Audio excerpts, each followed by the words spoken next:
नमस्ते, मेरा नाम है वैभव गोसावी और आज हम सीखने जा रहे हैं कूका रोबोट के अंदर बेस कैलिब्रेशन कैसे करते हैं। हमने कोऑर्डिनेट सिस्टम सीखते वक्त बेस कोऑर्डिनेट सिस्टम के अंदर रोबोट जॉब कैसे करना है यह सीखा था। बेस कोऑर्डिनेट हम with respect to world coordinate system define करते हैं।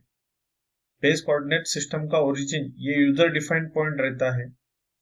जैसे हमने रोबोट को टीसीपी सिखाया था, टूल सेंटर पॉइंट कहाँ पे, उसके कोऑर्डिनेट्स टीच किए थे जिसे कि हम टूल कैलिब्रेशन बोलते हैं। उसी तरीके से हमें रोबोट को बेस कहाँ पे, वर्कपीस कहाँ पे यह बताना जरूरी है।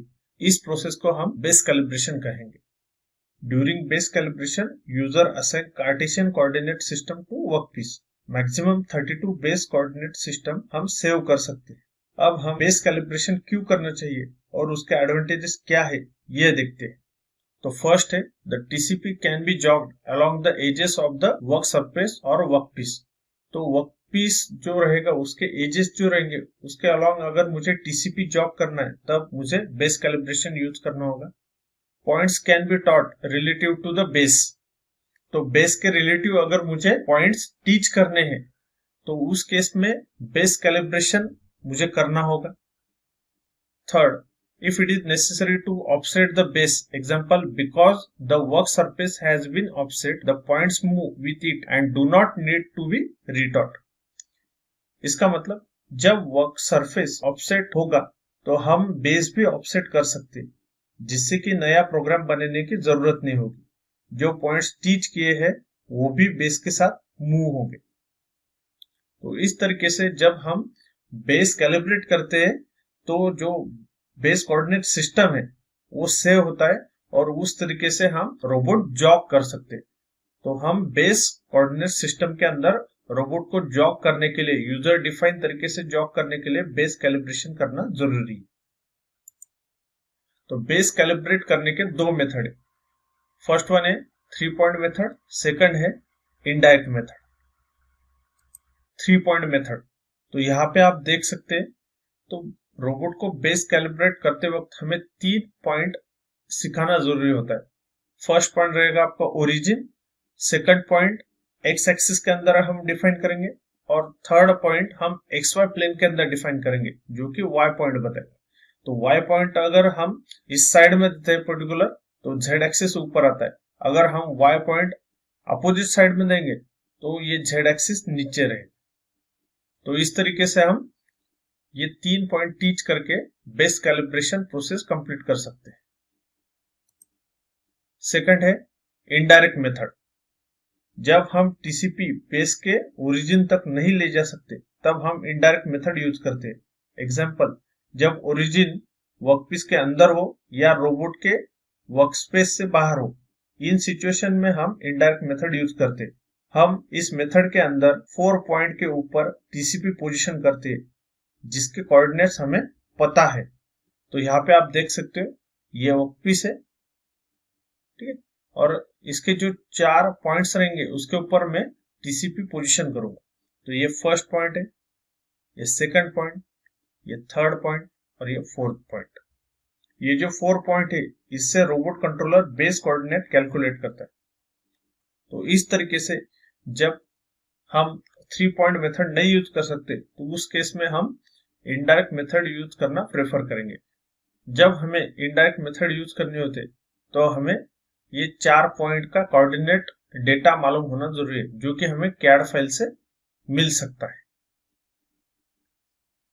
तो यहां तक हमने थ्योरेटिकल पार्ट देखा। अब हम देखेंगे प्रैक्टिकली बेस कैसे कैलिब्रेट किया जाता है। ठीक, तो अब हम देखने जा रहे हैं कि बेस कैलिब्रेट कैसे करना है। तो बेस कैलिब्रेशन के लिए देखें। ओके, सो बेस कैलिब्रेट कैसे करने वाले हम, तो यहाँ पे देखो अभी, तो ये जो दिख रहा है आपको ये एरोज, तो ये जो इनका दोनों का इंटरसेक्शन है तो इसे हम ओरिजिन बोलेंगे।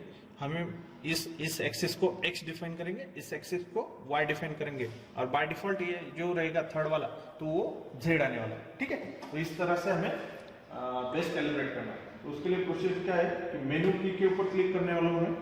यहाँ पे देखो मेन्यू की के अंदर हमें जाना है कैलिब्रेट।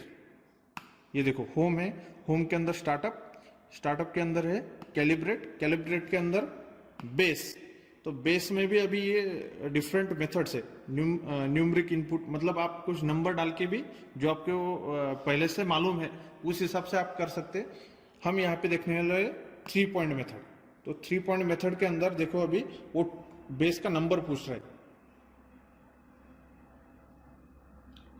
वो बेस का नंबर पूछ रहा है, तो बेस का नंबर है 5 और बेस सिस्टम नेम, तो सिस्टम नेम हम दे सकते हैं, बेस का नेम दे सकते हैं हम बेस 1।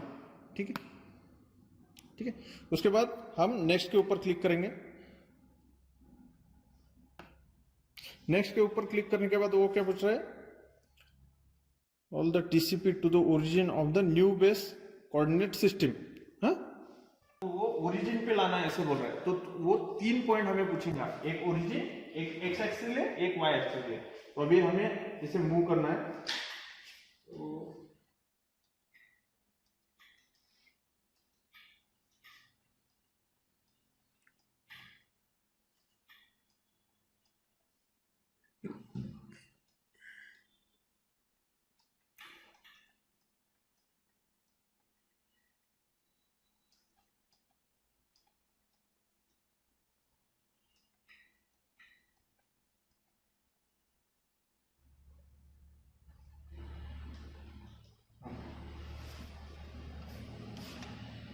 ठीक है, तो आप देख सकते हो जो टूल सेंटर पॉइंट है वो कहाँ पे अभी ये ओरिजिन के ऊपर है।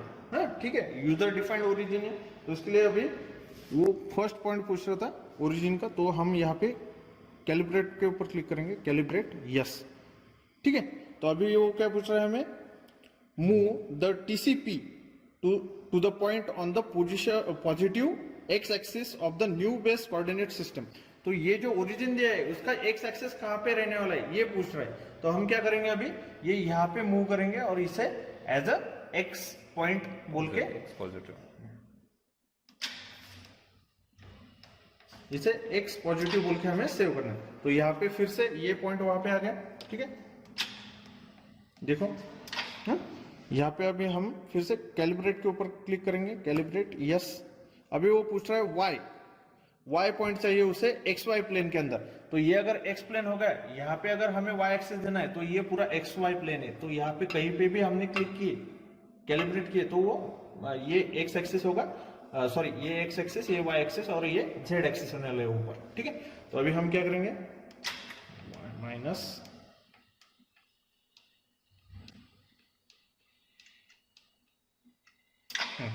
तो ये एक्स वाई प्लेन के अंदर हम पॉइंट लाने के बाद यहाँ पे कैलिब्रेट के ऊपर क्लिक करेंगे यस।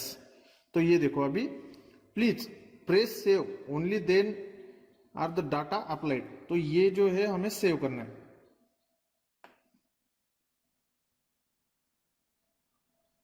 ठीक है,